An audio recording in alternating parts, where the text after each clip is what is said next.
Bonsoir à tous, bienvenue dans votre émission, votre projet pour la Réunion. On va aborder quelque chose qui touche tout un chacun et toute une chacune, c'est la conscience, prendre conscience. Aujourd'hui, quelle est la valeur du mot conscience?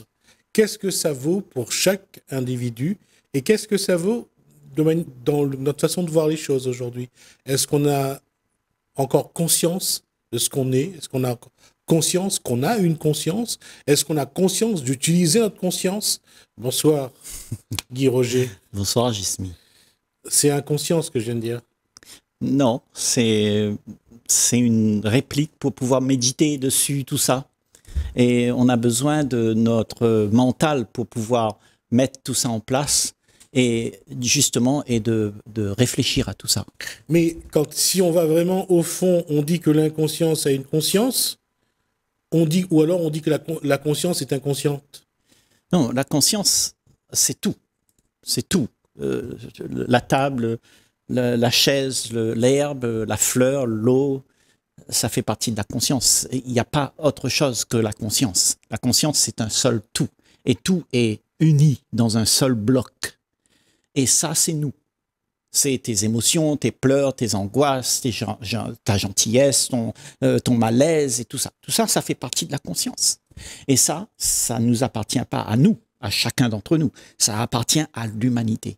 L'humanité a la conscience. Et toi, quand tu es conscient, ben, ce que tu vois, c'est ce que l'humanité propose. L'humanité, c'est la conscience qu'il y a. Tes peurs, tes angoisses, tout le monde sur la planète Terre connaît qu'est-ce que c'est la peur, la jalousie, le malaise, le mal-être. Tout le monde connaît ça. Et ça fait partie un mouvement psychologique qui se joue au sein de soi. Et ça, tu vas trouver ça seulement si tu es capable d'aller voir au sein de toi-même qu'est-ce qui se passe. Parce que la conscience, c'est quelque chose que tu ne peux pas toucher. Elle est en soi. Si on prend le peuple réunionnais, quand je dis le peuple réunionnais, ce n'est pas pour c'est parce que je pars du principe que tout le peuplement réunionnais, c'est un métissage. C'est un mélange de l'Asie, de l'Afrique, de l'Europe. Oui. Comment, à ce moment-là, évolue la construction de l'individu et comment évolue la construction de sa conscience?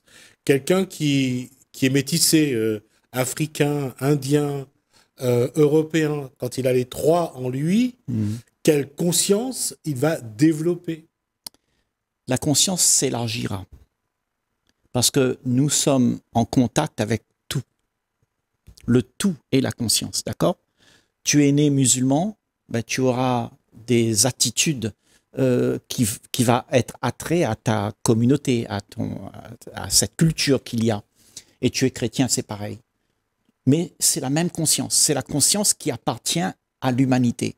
Et cette humanité, depuis des décennies et des décennies, elle est en train de projeter son désir d'être. Et ce désir d'être fabrique en nous, en chacun d'entre nous, on a hérité tout l'héritage de la race humaine avant nous. Donc, ce que nous avons, c'est la race humaine avant nous. Alors, on a hérité de toute la race humaine avant nous. Oui. Alors, d'un point de vue purement physiologique, génétique, mental, psychologique. Tout ça, oui. Tout. Tout ça. D'accord. Ouais. Parce que la race humaine... Parce que c'est d'expliquer à ceux qui regardent que lorsqu'on dit on a reçu, c'est qu'on a reçu de tout ce qui a été avant nous. Bien sûr. Je veux dire, et c'est ça. Et pas beaucoup d'individus est conscient qu'il a en lui un héritage du passé. S'il a des ancêtres qui viennent d'Afrique, de Madagascar, de Chine, d'Inde, de métropole, de France métropolitaine, tout ça c'est en lui. Toute cette histoire est inscrite en lui. Oui, mais il croit que quand il arrive, on lui dit « toi tu es français ». L'autre là-bas, on lui dit « tu seras américain ». Donc on puise dans un réservoir pour être ce qu'on se donne d'être. Mais ce n'est pas toi, ça. C'est quelque chose que tu as puisé pour pouvoir paraître dans un monde où tu dois être quelqu'un pour pouvoir exister. Tu existes à travers ce que tu te donnes d'être, mais c'est pas toi. C'est quelque chose que tu as hérité de la race humaine avant toi. Mais ce que tu es n'a rien à voir avec ça. Alors, justement, quand on dit « je prends conscience de ce que je suis », oui. Alors, je suis ce que j'ai hérité du passé ou je suis ce que j'essaye d'être ou de construire? Ben, tu prends conscience de ce que tu as gagné, et tout ce que tu as gagné, ce sont tes émotions, tes réactions, tes tendances. Ta culture te fait voir les choses de telle ou telle manière, donc tu fais les choses comme ça, mais pas comme les autres là-bas. Donc chacun a ces réponses en lui pour pouvoir agir, réagir selon une conscience qu'il a puisée dedans. Il s'est identifié à cette conscience, il s'est identifié à son passé, à toutes les références que j'ai, mes conclusions, tout ça. Et ça te donne l'impression que tu es différent de l'autre. Ça te donne l'impression. Hein? Mais en fait, on n'est pas différent.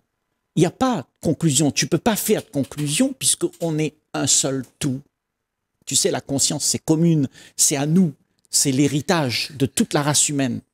Guy Roger, vous êtes conscient que les gens qui vous écoutent vont dire on est 5 enfants issus des mêmes parents, pourtant on est tous différents les uns des autres. Oui, c'est ça, c'est parce que chacun va, au fil du temps, va s'affilier à une identité. Il s'identifie à ce qu'il pense être bon pour moi. Et à ce moment-là, on fait exister quelque chose qui est individuel, qui fait que la conscience, elle est individualisée dans un petit corps qui s'appelle moi. Mais ça, cette conscience-là, elle n'appartient pas à moi. Moi, c'est une invention. Mais ce qui existe, c'est toute l'histoire de la race humaine. Ton ADN, tout ça, ça fait partie de l'humain. Derrière toi, avant nous, il y avait tout ça. Et nous avons hérité de tout ça. Mais nous nous sommes identifiés à des petites choses pour que je suis dans ma zone de confort. Donc, ça fait que je suis divisé des uns et des autres. Et la conscience est en crise à cause de ça. Alors, justement, c'était pour ça que j'ai posé cette question. C'est qu'on a l'impression qu'aujourd'hui, la conscience, ce n'est plus un élément que l'individu s'y réfère, ouais. Essaye de comprendre ou essaye de se poser la question comme qui suis-je? Oui. Donc. On a l'impression que l'individu a pris le cortège oui. avec tout le monde et qu'il suit et que l'individu n'existe plus. Oui, c'est-à-dire que l'individu, il s'est identifié à la communauté, à tout ce qui doit être fait. Ok? Donc, l'individu est personnel. L'individu s'est constitué une façon de voir les choses. Ok? Et cette façon de voir les choses crée dans la conscience quelque chose qui fait que chacun ne peut plus se comprendre parce qu'on ne se connaît pas. On connaît seulement ce qu'on veut être. Ce que tu es, c'est l'ensemble, c'est le tout. Donc, connaître soi, ça ne veut pas dire connaître l'individu. Soi, c'est pas l'individu. Soi, c'est quelque chose qui est commun. Ce que tu es, toi, Gismi, et moi ici, c'est la même chose. Quand je te regarde, je me vois moi. Parce que tu es aussi le résultat de la race humaine avant moi. Donc, je peux te comprendre, je peux comprendre que tu as peur, je peux comprendre que tu es jaloux, tu peux me comprendre si je suis égoïste, si je suis mesquin, si je suis tout ça. Parce qu'on se reconnaît les uns les autres dans cette conscience. Donc, si tu prends conscience que tu es comme ça, et que ça, c'est pas toi, c'est quelque chose que tu as hérité, alors tu trouves quelque chose d'authentique. Quelque chose qui sort de l'individualisme. Alors, justement, la conscience, c'est pour savoir qui est chacun dans son individualité ou pour participer à une conscience collective? Ben, quand tu as la conscience collective, quand tu es connecté avec le tout, Mhm. ok? C'est-à-dire avec la mer, les Ouais. océans, avec les herbes, avec la fleur, avec le chien, avec tous les êtres humains autour de toi, non pas ma mère et mon enfant. On ne parle pas de ça, parce que ça, c'est l'individu qui cause comme ça, Mhm. ok? Mais quand on est connecté au tout, on ne cause plus en tant qu'individu qui a ma famille, mon argent, mes affaires. Parce que là, on se limite et on va se bagarrer. Parce que tout le monde regarde midi à sa porte. Tu comprends? Ouais. Et donc, je dis que sortir de ça pour pouvoir rencontrer quelque chose de bien plus grand, c'est le dilemme de toute la race humaine. Parce que nous sommes formatés à croire que nous sommes quelqu'un et que nous sommes rien. Nous nous sommes donnés d'être quelqu'un et on se pavane avec. On dit je suis quelqu'un, attention. Tu te mets ton petit crocodile ici et tu dis je suis quelqu'un. Mais ça, c'est de l'apparence. Ça n'existe pas. L'apparence n'a pas de réalité. La réalité, c'est ce qu'il y a. Et ce qu'il y a, c'est conscient. Tu peux prendre la conscience de ça. Autrement, si tu prends l'apparence ne peut pas être conscient. L'apparence, c'est une illusion. La conscience, c'est quelque chose qui est là et qui ne bouge pas. C'est la réalité des choses. Alors, qu'est-ce qui explique qu'aujourd'hui, dans ce monde occidental, y compris dans la société réunionnaise, que l'individu est en train de s'effacer quelque part? Non, l'individu ne s'efface pas, Gismi. Je crois que ce qui s'efface, c'est la valeur que tu as pour être vraiment vrai. C'est ça qui s'efface. Il n'existe plus quelque part. Il veut plus se battre. Il veut plus prendre faire des efforts. Il n'a plus envie de défendre ce en quoi il croit. Il préfère suivre comme un mouton le troupeau. Ouais. Il y a quand même, j'allais dire, une défaillance au niveau de sa personnalité. Je ne sais pas si c'est de sa conscience, mais l'homme est en train, son individualité est en train de disparaître peu à peu dans un flot collectif. Oui, c'est stéréotypé. Et le monde, quand on dit l'ordre mondial, qu'on parle souvent, tu vois, et c'est pour faire que tout le monde pense de la même manière, réagit de la même manière, et puis quand on est comme ça, on est des jolis petits robots. Oui, mais c'est ce que l'homme est en train de devenir dans les pays occidentaux. Oui, mais quand tu es le robot, eh ben, tu as une valeur, tu te donnes une valeur. La valeur d'être, c'est moi. Je suis ce que je pense, c'est moi, tu vois. Et à ce moment-là, eh ben, il y a justement une déconnexion avec la réalité. La machine se déconnecte de la réalité. J'ouvre juste la parenthèse avec cette fameuse phrase de Descartes, de René Descartes, je pense, donc je suis. Oui. Et il a voulu prouver, Descartes, en disant ça, pour ceux qui sont cartésiens, que à partir du moment où je fais je pense, que je réfléchis, ça prouve que j'existe. Oui. Est-ce que l'individu aujourd'hui est encore dans cette posture? Oui, il existe, parce qu'il pense. Quoi qu'il pense, qui ne pense pas? Tu penses que tu existes parce qu'on t'a dit tu es français, on t'a dit tu es quelqu'un, on t'a dit je t'aime. Donc tu existes. Donc on te fait exister à travers ce que le monde croit de toi. Donc tu te donnes toute cette valeur pour pouvoir plaire et tu passes toute ta vie à plaire pour pouvoir exister au regard du monde. Mais autrement, qui tu es? Tu es rien du tout. Quand il n'y a pas de pensée, quand tu ne penses pas, alors qu'est-ce que tu es là à ce moment-là? Tu n'es plus celui avec qui tu t'es identifié parce que la pensée que tu crois être toi, quand tu dis « je pense donc je suis », eh ben, ce n'est pas une réalité parce que la pensée n'existe pas. Ce que tu fais là, tu t'identifies à quelque chose qui n'est pas toi. Et là, on est en train de dire que s'il n'y a pas ces pensées-là, qu'est-ce que tu es à ce moment-là? Si il n'y a pas la reconnaissance de l'autre envers toi, qu'est-ce que tu es? Tu es rien. On est d'accord? On n'est rien. Sauf si on est capable de vivre sans la reconnaissance de l'autre. Ben, justement, Non, mais quand tu arrives à vivre sans la reconnaissance de l'autre, ça veut dire que tu acceptes d'être rien. Pas forcément. Comment? Bah, pourquoi on n'est rien si l'autre ne nous reconnaît pas? Parce que rien, ce que j'entends en disant tu es rien, ça veut dire que tu n'es pas ce que le monde attend de toi. C'est-à-dire tout, tu comprends, être rien, c'est ne plus pavaner avec son petit crocodile pour faire de l'apparence. Oui, parce que je regarde les gens qui, surtout les ermites, qui vont s'enfermer dans des endroits isolés, vides, dans des grottes. Je veux dire, ce sont toujours des êtres humains. Bien sûr. Qui acceptent de leurs conditions.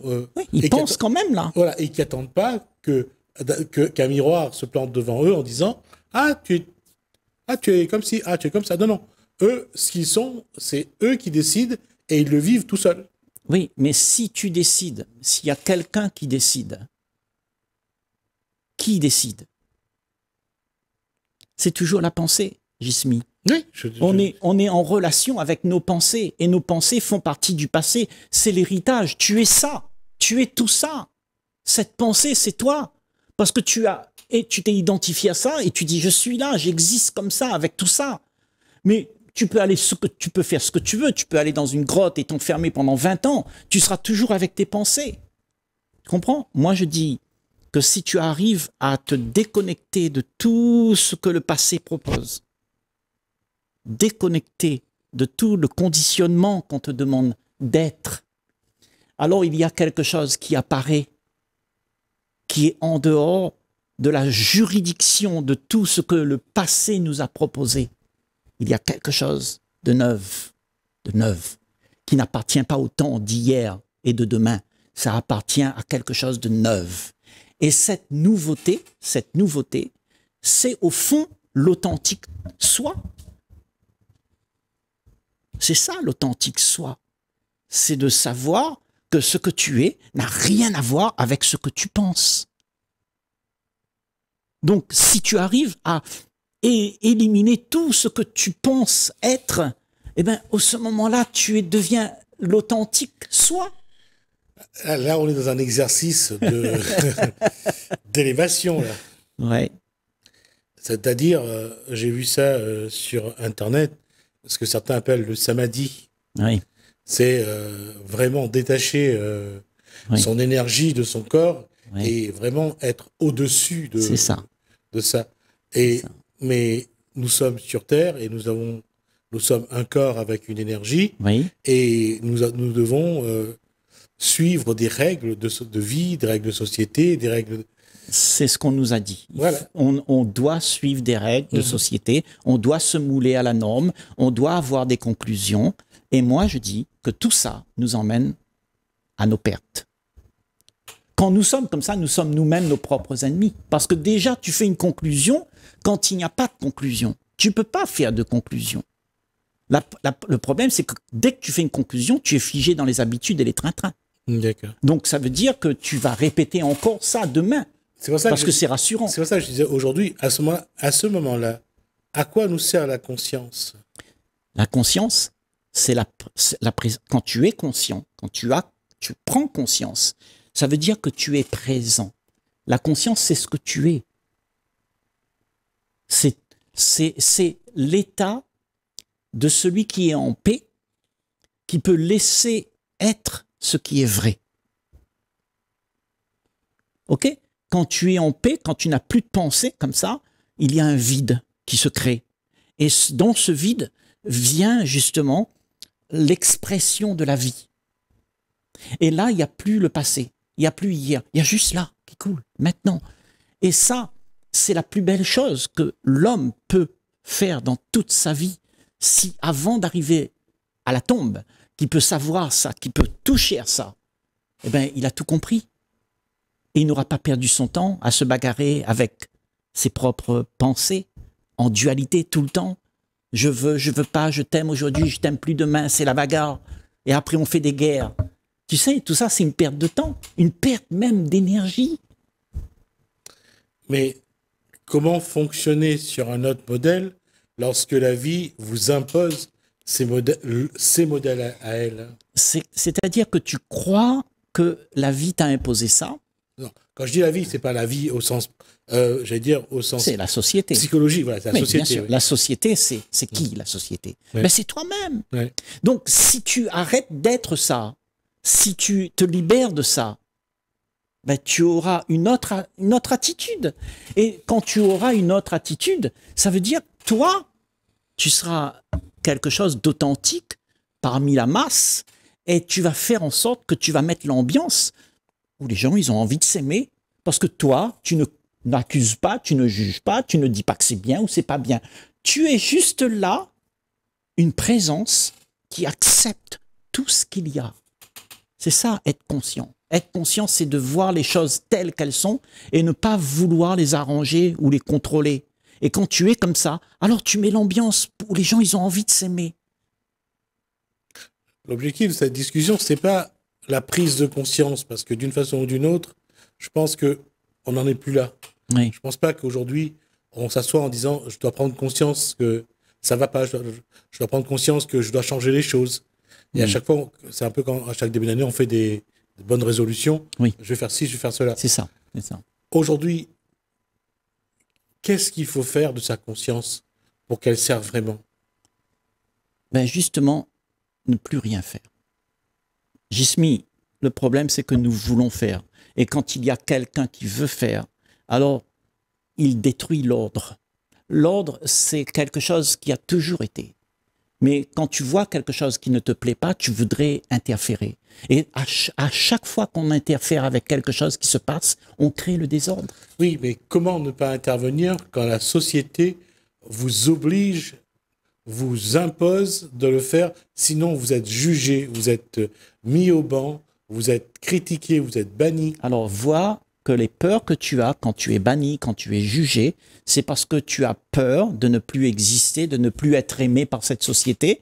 Et donc, moi, je te dis que tu n'as pas besoin d'être aimé parce que toi-même, ce que tu es, quand tu es authentique, tu es un paquet d'amour. Tu n'as pas besoin de prendre l'amour de quelque part. C'est toi qui donnes l'amour. L'amour, c'est quelque chose qu'on donne, c'est pas quelque chose qu'on prend. Et si chacun d'entre nous, on donne, plus personne n'a besoin de prendre.